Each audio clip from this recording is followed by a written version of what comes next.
hear me okay?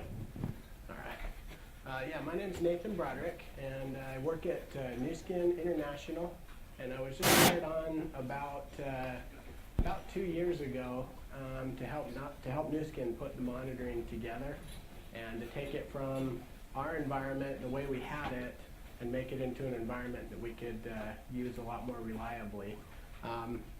So this is about that implementation and about all the tips and tricks and things that we use to get the environment built. A lot of architectural decisions that we made were covered by, if you guys went to Jeff's slide, his presentation, he talked about the architecture and how things were laid out. First off, how we got started. What we did is we went through and we documented everything first. This was the most tedious thing for me. I'm all about getting in there and working real hard and getting it done as fast as I can, which was nice to step back. We went and identified all of our alerts. We identified all the systems.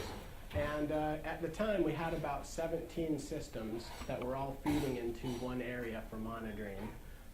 We had BAC, Sitescope 6, and a lot of different other monitoring utilities. I'll cover a little bit in the presentation. A couple other things we did is we made a written plan on how we were going to migrate everything into Nagios and what we were going to migrate as well. It didn't make sense to migrate all of the utilities. What we decided on was to take Nagios and use it as what's called a manager of managers, meaning that it doesn't do all the monitoring for the entire company, but everything filters or feeds into the Nagios system. That way, the help desk has one area to look at, and they're able to determine errors a lot quicker and contact the right people as fast as possible with minimal confusion. So anyway, I'm a meat and potatoes guy. This is some of the monitoring we talked about right at the beginning was keep it simple. We started with monitors that were only critical to the business if you wanted to get called at 3 a.m. in the morning. So this kept a lot of the interesting monitors out, which was actually a good thing. We learned a lot from just doing up and down monitoring to monitoring that really mattered, and people really started helping us get this determining which monitors needed to be there. And a couple other things is we learned that over monitoring, we just got out of that environment. We were way over monitoring. No one knew what the monitors were when they were coming in. Couple programs, BAC, HP BAC, Sitescope 6, 8, Foglight. I don't know if you guys have heard of that. It's for Java monitoring. Process Error is a custom email solution that somebody built, and we also had Notify Attention and all of the custom scripts that were sitting on the servers that the admins were using. So first thing we did was we took Sitescope 6, and we had several instances of it in the company, and we went through and just painlessly documented every single alert that we had, and we started bringing it all in. And so we found out that we had like 6 SNMP monitors, we had about 500 ping monitors, and we found out that it wasn't too difficult looking at how to migrate Sitescope right into Nagios and just take and get rid of the Sitescope systems altogether. Other thing, back on the previous slide, when we migrated to Nagios, we actually uncovered new problems that we'd never seen before, but they had been around for years, but our monitoring hadn't caught it. And that's part of the interesting thing with Nagios is it caught some of these weird errors. The teams were getting angry at me because these errors were showing up, and that was kind of rough. I had to tell them, your systems really are having these problems. They've been around for a while, and they started fixing their systems. Another one, HP BAC. This is a Business Availability Center. This is a program that goes and it connects to a website. It logs in. It does transactions on the websites, and it was a pretty complex system. It's a pretty nice setup, but we found out we could do the same thing with Nagios and do it a lot cheaper. It's about $1,300 per monitor is what it came to. That's what it was costing us. The next one, NNM. This was a big beast that we were running into. It's a great utility for monitoring networks, and it's great for the networking team, but it wasn't so good for our help desk team. This utility, every time you'd reboot a server, or you'd reboot not a server, but reboot a network switch, it would send a message to the help desk saying, hey, I've got a problem. And then we'd have to go and clear out all the monitors, and we'd have to delete all the interfaces that NNM kept creating when it was rebooted. Became a really big hassle because it kept telling the help desk problems that really weren't problems. So we decided to migrate that as well, and I'll cover some of these acronyms like Selenium a little bit later and what we did to migrate NNM. We actually migrated that entire system in about a day. The next one was Foglight. So how many here have WebLogic systems, or Java type systems? Okay. One of the things we did was we built a custom JMX system that would go in and log in and gather data from our WebLogic system called, we used the existing technology called JMX that was already out there and just adapted that. So there's a plugin from Nagios that's freely available called Check JMX that allow you to do things in the WebLogic systems. And you can grab heap information, a lot of other things that are extremely useful. The next thing we worked with was the administrators, because of the monitoring had gotten so bad, they just started doing their own scripts and they'd page themselves. You know, a system would go down and they'd just be waiting for the help desk call because that would be their way of knowing the system was down. Also, customers would call in all the time to let us know that our systems were down, and the only guys that knew that there were any problems were the admins themselves. Kind of a mess. I started working with the admins, and we used one of the freely available Nagios programs called Send NSCA. So we started working with that, and then with our own custom email solution, after all this work, it kind of just went away.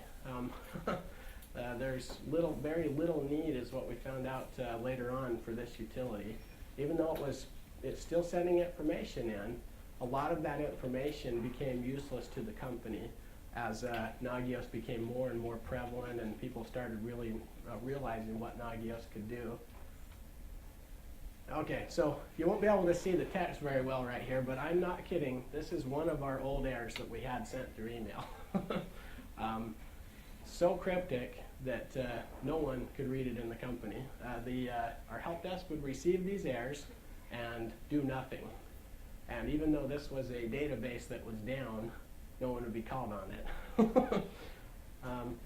Here's an example of the Nagios XI and the new alerts that our help desk started seeing. We just built around the Nagios system, and this is what they started seeing afterwards. So a nice clean message, even tells them who to contact, and so they don't have to know what the message is per se, but the help desk was able to finally help us out and start becoming a lot more useful in the organization. And we found out that was a big deal to the business. All right, so here's a couple programs that we integrated. I was going to talk about active checks. I know we probably covered this in about 10 meetings here, but I'm going to go over it real quick for those who still don't know. An active check is something that comes from the Nagios system. So Nagios initiates the check, and it connects to a client system. An active check, that's NRPE and NS client are really good examples of what Nagios does as an active check. Now, once again, NRPEs and NS client are both freely available online. It's on the Nagios, our new skin Nagios site. Anyway, and then a passive check. I've talked about this a little bit, but Send NSCA. What that is the client connects and it sends information into the Nagios system. All right, so one of the things we did was we used Send NSCA, which is the passive check, and we had it send information directly from Oracle Enterprise Manager. That's a utility that is really good for monitoring Oracle databases, and it does a great job. We didn't want to take that away from the group. They loved it. One thing, but we did want to get the alerts, and we didn't want to use SNMP traps in this case. We had been using them in the past, and they hadn't worked for us. We decided to try out send NSCA, and we built a little script, and we integrated send NSCA, and it was so good that the DBAs were able to put in their contact information, and whenever a database went down or a table got full, the databases send a huge chunk of information up to the help desk that says, "Call me." And it's great. The help desk knows who to call. They don't have to care about what the error message is. They just read it off the screen. And that was something that was really nice about send NSCA. Another way, Nagios has some pretty good plugins to integrate with SAP. And a couple of them, once again, we use send NSCA just to see if SAP was up and running on the system. So if it went down, the clients would they'd message our Nagios system to let us know that things are down. Another thing we did was there's a check SAP plugin that we're currently investigating to see how good that one is. So we're checking out a lot of options for tying in SAP together. And here's some tools we use. I've talked about Selenium a little bit. Selenium is a free web tested driven development software. So you can download it off seleniumhq.org. This utility's been really nice. You can do things like log into a website. You can have it click on certain areas. You can have it place an order, and then it can log out of the website and then return a status back. And this is something that we use pretty heavily here. It just turned out to be such a good utility, we started integrating it into Nagios pretty heavily. And yeah, this has no relation to Nagios or anything, but it's a tool that we used as well to migrate some of our systems like N and M. It's completely programmable, and we built a little script that would tie right into Nagios and just insert everything into the database and then click apply configuration. So, and it literally took about a day to migrate our N&M system over.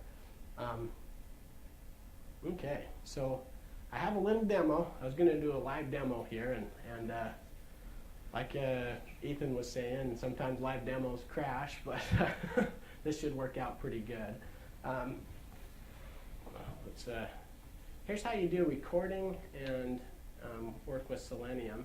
First, you have to install it. It's a Firefox plugin, and so you have to install it there. And then you go to Tools, Selenium IDE. Shows up right in the browser. Okay, then right from the start, it's already recording. So you can start going to your site.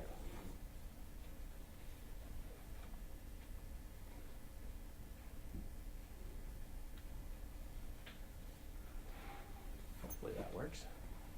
Yeah, if not, I've got a recorded video that's not quite as exciting. Click on, and we'll just go to the United States here. And as you can see in the background, should start recording that. Hold on.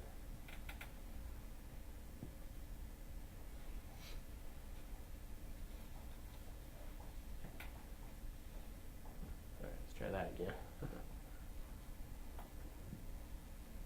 Yeah, it wouldn't be a demo if something didn't go wrong right there. Here we go.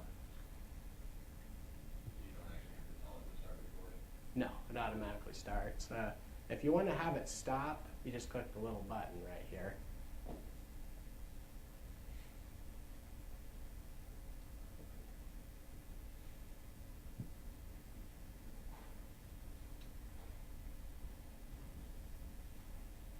Sometimes you have to toggle it.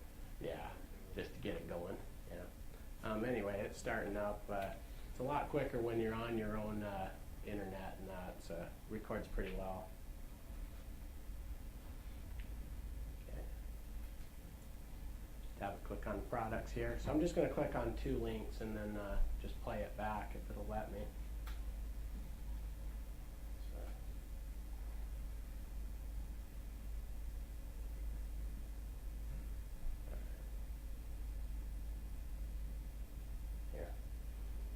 Give you the video. It's going really slow.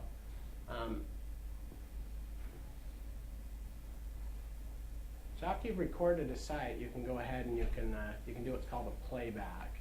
So this will show you how this works.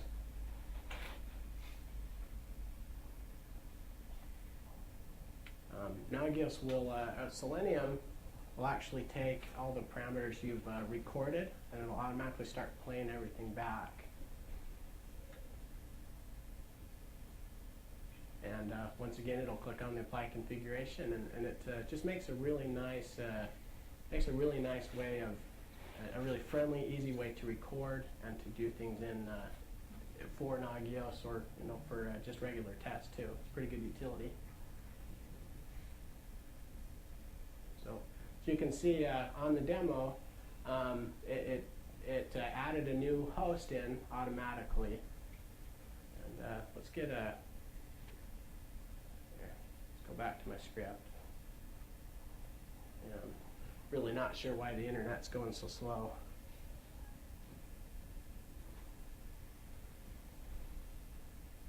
Okay, so we've got these 2 links, and one thing you need to watch with Selenium is just make sure that it sets it to click and wait. Sometimes it just puts a click there, and it can make things not work. But here's how it works in real life. We can get it to play. So stop recording, and then you hit, I like to slow it down, that way it's nicer on the website, and it takes its time, which also makes it work a lot better too.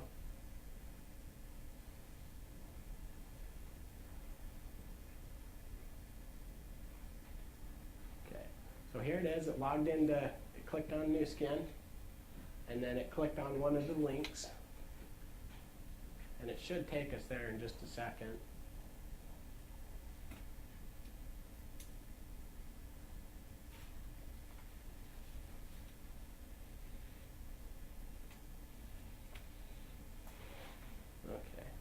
So you can see it just automatically does what you program in it.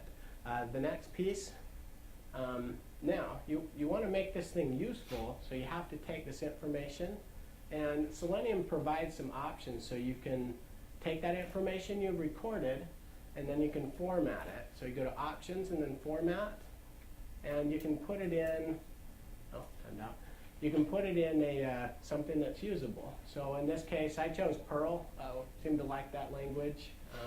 It has Python, which is one of the big defaults that it uses. If you guys like that, Java. It's got a lot of different languages you can export it in. And then what I did was it exports it, it makes a little script out of it that's usable now. And what I'll do is I'll copy this, and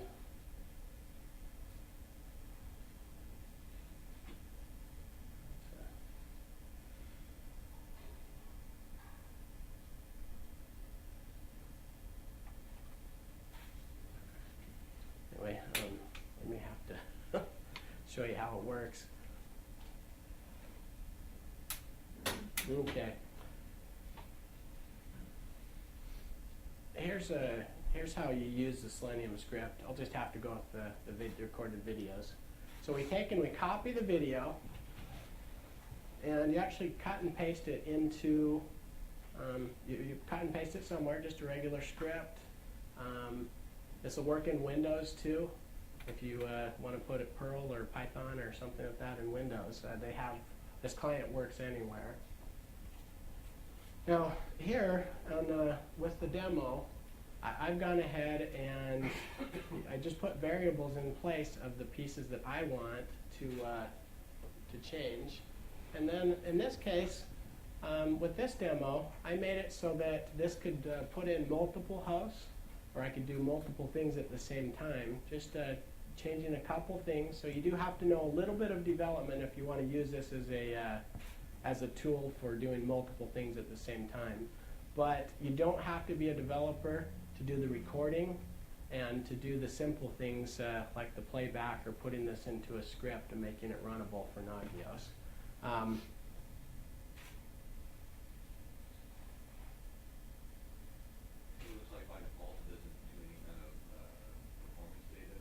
It doesn't, yeah.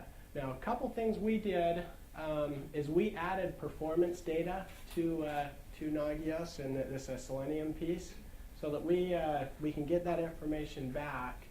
And I'm going to play that demo in just a second. We actually added a piece that wrappers around the Selenium script, and it lets us see performance data. So we're able to look at how long it took for us to get to the page and how long it took for us to log out. It was a pretty simple Perl module. We used time perf that's out there. It's another one. But it made it easy to look at those statistics. So let's play back. Okay, so here's our working demo for Selenium, and this one explains or shows kind of how the scripts work. What was that? Yeah, this is a different one we created that's just for doing SLA monitoring. This one goes through and just opens up the new skin site, and it returns back information saying how long it took to connect to the site.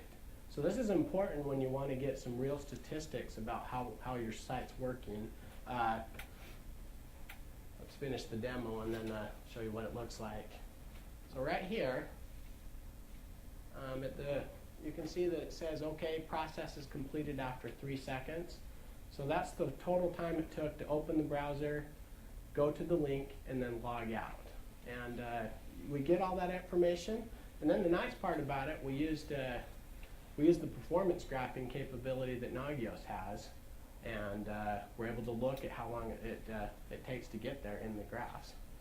And does anyone, first off, have any questions about Selenium and the recording process?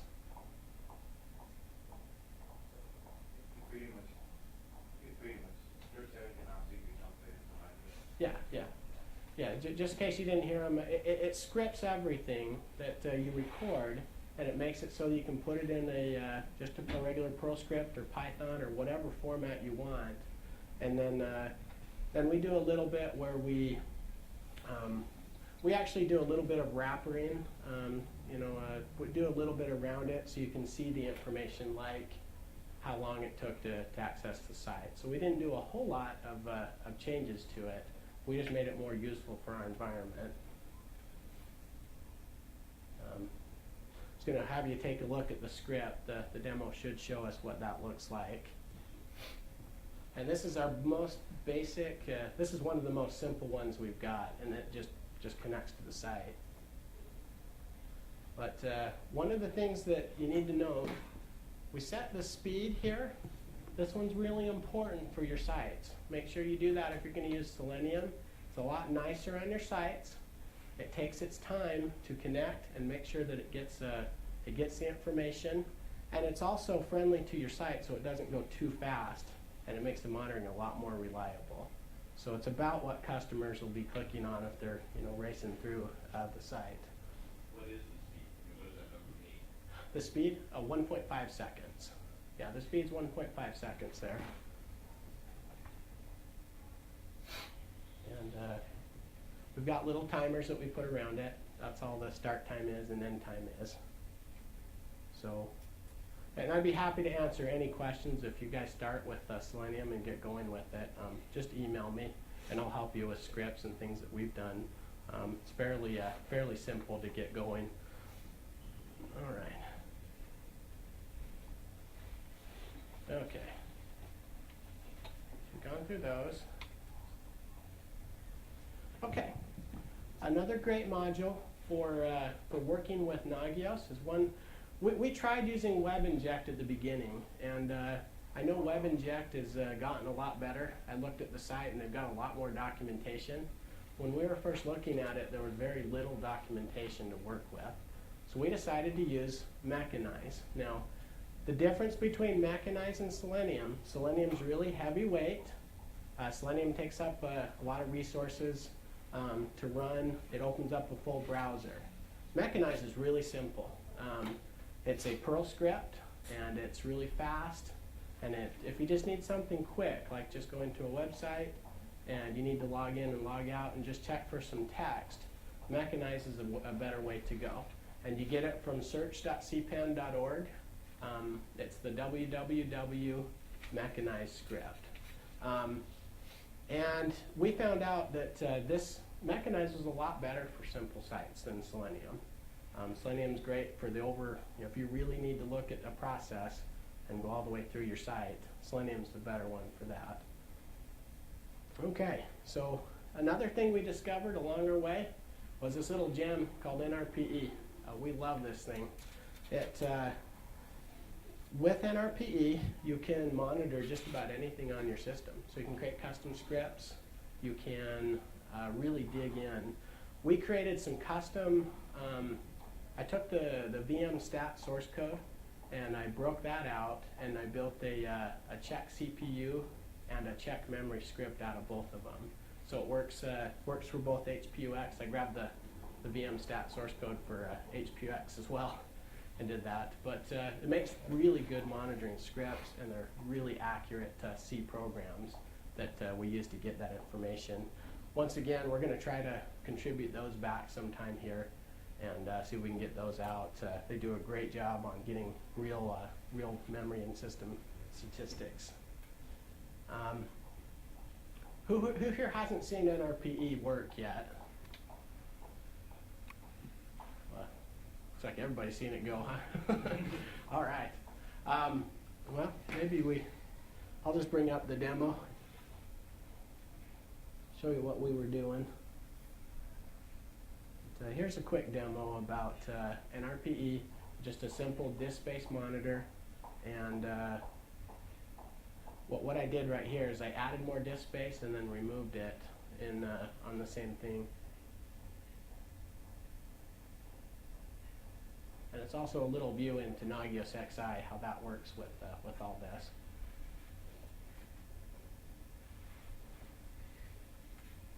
So that one, just by upping the disk space, we turned it into a warning. And then I added a little more disk space and did another check, and it should put it right into an error state.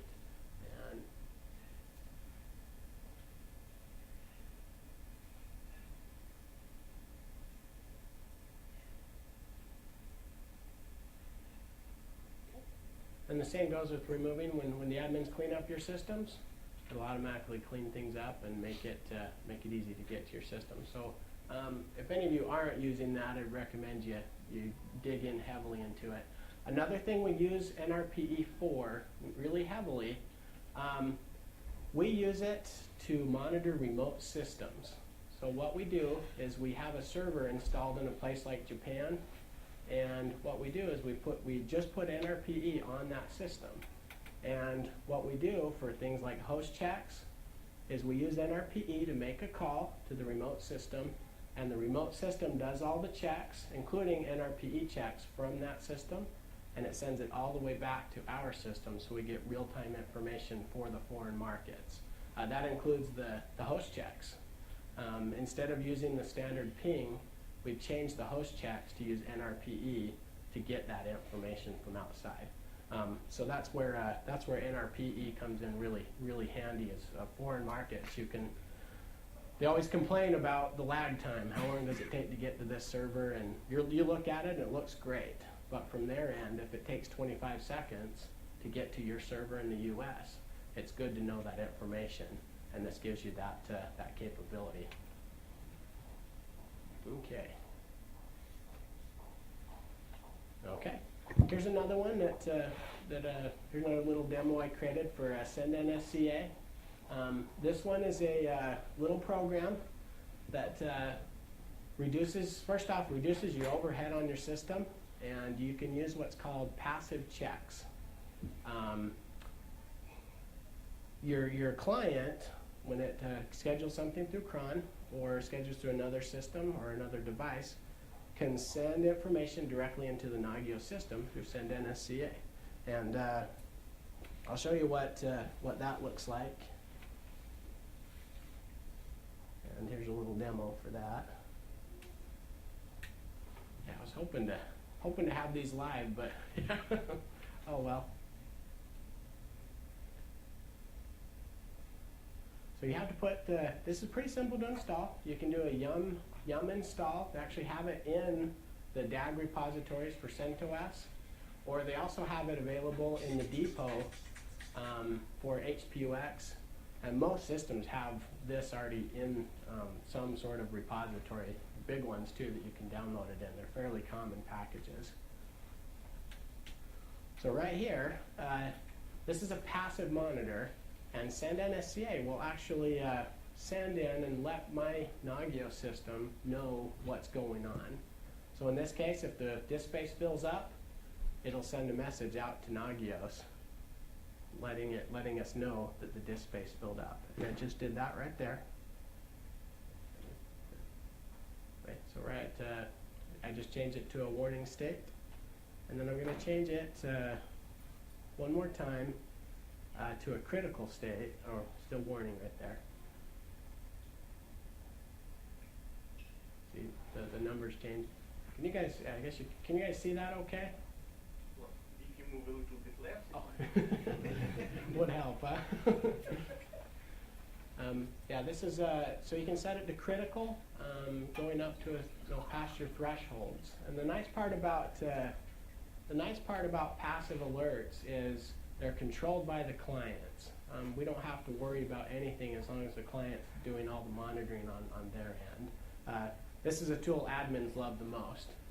They're able to, yeah, this is the client, and he's sending messages over to the Nagios system. So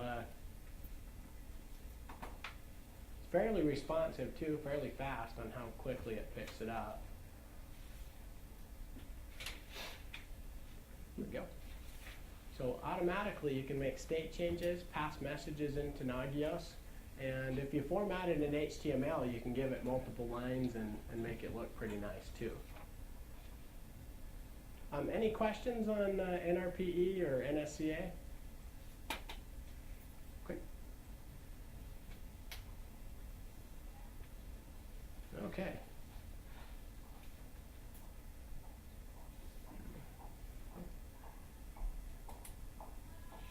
Okay. So the other one we covered is NS Client was the next one we finished and figured out for a tool. Once again, this one's just freely available. It's amazing how many, it amazed us how many utilities were available in Nagios that we're able to download and just dig into and really get our systems going and running quickly. There were plugins for just about everything we could think of. And rarely did we have to go and rewrite our own plugins or do anything. Most of the time, everything is pretty good. Let's see. Here's the next one, the NS Client demo. So this is a real quick one. Once again, I just picked disk space again, nothing exciting there. But we use NS Client to monitor things like Active Directory, if it's up and running. We monitor our IIS servers with it, see if those are up and running. We monitor our Exchange servers with it. So we're doing a lot more. Prior to this, we were using Sitescope for monitoring our Windows servers, and then they have some other packages they were monitoring with it. And they're basically doing just up and down monitoring, but now we're able to really dig into the Windows systems even and look around. The Windows team that we've got likes the Nagios system a lot more just because they can do what they want with it now. It's their monitoring system, and they're able to take it, and they've taken it to a new level that we've seen.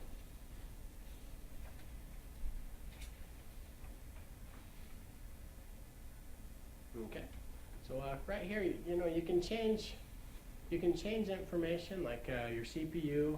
If you want to monitor the CPU if it's getting out of control, you can set it to thresholds. You can set disk, and it's really easy to set up through the wizards if you missed that part. You can set these up through the core configuration manager, or the core config wizards that are there in Nagios XI. There's a section that says, set up a server or set up a workstation, and it makes it extremely simple just to click a few buttons, click next, and then click finish. Have you ever done the MS SQL server to work? MS SQL Server? Yeah, we've got a couple of them running. Let's see, on that one. There was a section there you could select for the services. Yeah, I selected that before, I haven't done that. yeah, we've got that one. I think we did our own thing for it, but we have gotten most of the components to work. That might be one to look at a little bit later. Is the MSQL check right here, just make sure that one works on the wizard. But anyway, it's after you click a couple buttons, you're up and running, and that's all it takes to get NS Client working. You do have to install the agent on the Windows system, but yeah, 99% of the time that's worked 100% for me. And as you can see on the screen, it's actually added all the services right there. Okay, let's go back to the demo.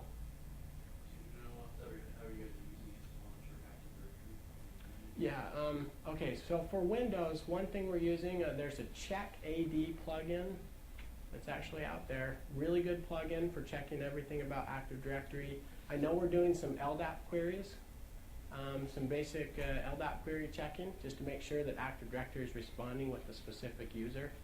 We've got some things like that built in. So you can do some pretty good Active Directory monitoring with Nagios. Okay. And then another one that we stumbled across that seemed kind of new to us was nrpe NT. I don't have a demo for that one, but it was basically the same thing as NS Client. It's actually through NS Client, you connect to the nrpe NT system, and it's fairly easy to set up, kind of all integrated, all into one. Okay, so challenges. One of the biggest challenges we had was SNMP.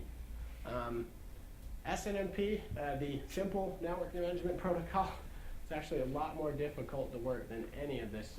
NSCA, NRPE, those were way easier to work with than SNMP. The other thing is the help desk, they'd receive these cryptic messages from SNMP. They didn't know how to react to the messages. They didn't know how to, I didn't know who to call. And when they got them, they're so confusing, they didn't know something was down. And I know it's surprising, but it did happen. We had them ignore several messages. The other thing that it did was it was really chatty. We set up 2 systems with SNMP, and it kept sending messages all the time into our system. We were worried about load and having it bog us down, but the amount of messages it was sending was pretty high. And we decided that we wanted to not use SNMP as much as possible. So we decided to start helping people send NSCA, take other routes. And we really benefited from doing that. SNMP has some great features in it still. If you guys, we do use SNMP for monitoring UPS systems. So we do some of that. It's just not, wasn't quite as good for us there. So a couple other things you can do with SNMP, set up another system that catches all the traps and then have it forward messages into the Nagios system. That's one way to handle it if you don't like all the traffic going to your Nagios system. Another thing we've done is told vendors right in the contract, we don't want SNMP, give us another solution. And if you're a big enough company, do it. They'll help you. They'll help you most times build something that'll work for you. Either put things in a MySQL database or do something that's easier to work with. And so you can get better messaging and better monitoring overall. Okay, this is something I gotta thank the Nagios team for right here. Backups and restores, okay? We set up we have a dev test prod environment for our Nagios system, and we needed a way to be able to take our current configuration every single week and send it over to, make a backup of it and put it into, put it on another system just in case our current system died. So we spoke with Ethan Galstad and a couple of their team members on the phone, and I think maybe took a day. Didn't take very long before we had a script that we were able to do that with. And then I took and wrappered the script and put it in a spot so that it would do an automated backup and restore every single week, so we know that the backup and restore is still working. And that, okay, the next, one of the other challenges we had was the load. Okay, the load was another challenge, and the hardest thing was every time we got to about 500 monitors, we had to figure out a way how to reduce the load. And so at our first 500, we were noticing spikes of about 15, really high load averages. People were starting to get weird messages all over saying their systems were down. Wasn't very nice. But what we did is we gave this virtual more CPU cores. That helped for a little while. And then we tried the RAM disk came up a little bit later, and we implemented the RAM disk solution. Another thing we did was put in the EMC system. So it's just pretty expensive, but it really helped the load and it reduced it. Here's a couple server load reduction techniques. So one thing, use EMC disk for var lib and user local. Makes sense. You can save a lot of processing there, and the disk handled a lot of things. And then just a couple other things we did. Talks about the RAM disk and how to implement that, and use nrpe and send NSCA to do remote processing off your system when you can too. It seemed to help us out quite a bit when you're doing that. And don't run, if you can help it, don't run interpreted scripts on your system. So Java, Perl, keep them off somewhere else to do all the heavy loading or the heavy lifting, and then that leaves your system open to just do everything else. So anyway, Nagios graphs is another thing we're looking at. We really like the Nagios system because it gave us graphs. Management was eating that up. They really loved the graphs. They like seeing this stuff. And for us, it was kind of nice too because we could see how the systems were doing. Here's an example of a good graph. We have a login. And this is a simple login right here for Nu Skin. How long it's taken to do the login. It's pretty simple to read. And at the beginning, and we still have this problem a little bit, we still don't know, you can't tell managers what this is, and they have a really tough time reading these graphs. Try to keep the graph and the data source simple and easily readable. And we have a dev, test, and prod system. We did some customizing of the wizards and that. And last thing we did is we created a large map. So we created our own custom help desk map, so they can see by region what systems are having problems, and they can see by region what's going on. And this is what the map looks like right here. Actually has a spinning globe in the middle. But by region, we're able to show people, hey, there's 5 servers down in Canada. And the help desk can click on it, they can see it, and they can call the appropriate region as well. So it makes a really good global setup right here. I don't have an example of when you click down into the alert, but just wanted to show you what we worked on as far as getting things going. All right. I want to ask, do you guys have any questions about the setup or things that we did? Okay. Yeah, the map was written in, it's Ajax primarily, Ajax and CSS. So, nothing that's really too difficult to make. Did you say you used attention notification server? We did. Phone calls and that kind of thing? Yeah. We were using that prior to this. The funny thing about that software is we weren't doing anything with it.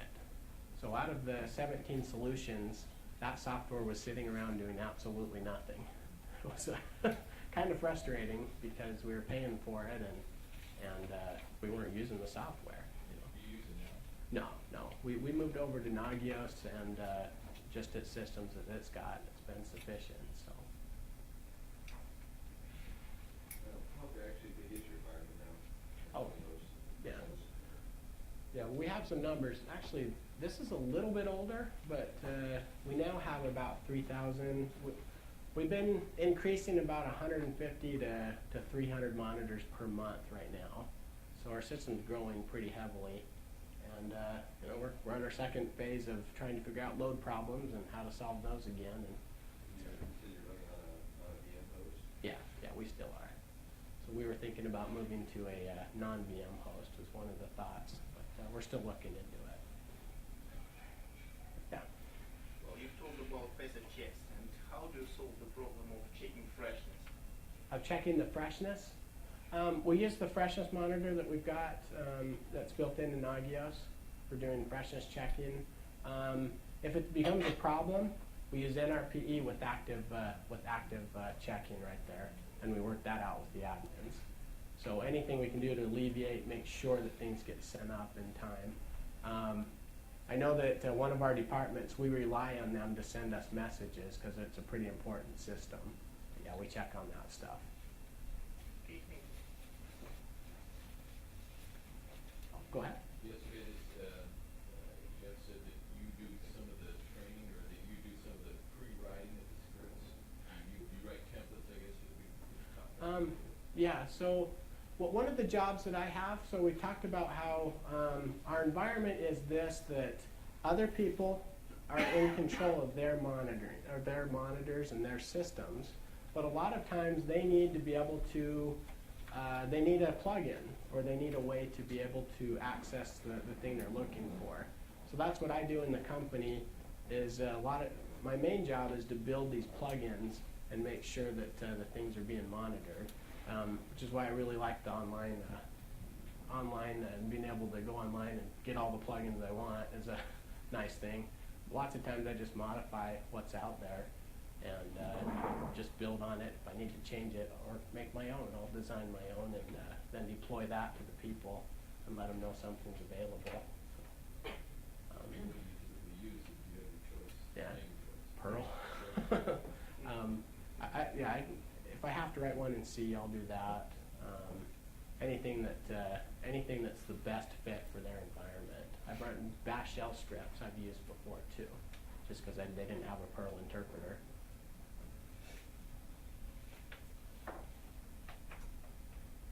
So, any more questions? No. Well, really appreciate you guys, and hope I was able to help you out a little bit with the system and something that'll, if you have any questions, my email's on the slides. I'll make sure that the latest version has them out there on the web. But if you have any questions at all, just email me, and I'll be happy to answer the questions you guys have or provide some maybe some sample scripts or something that we've got around. Yeah.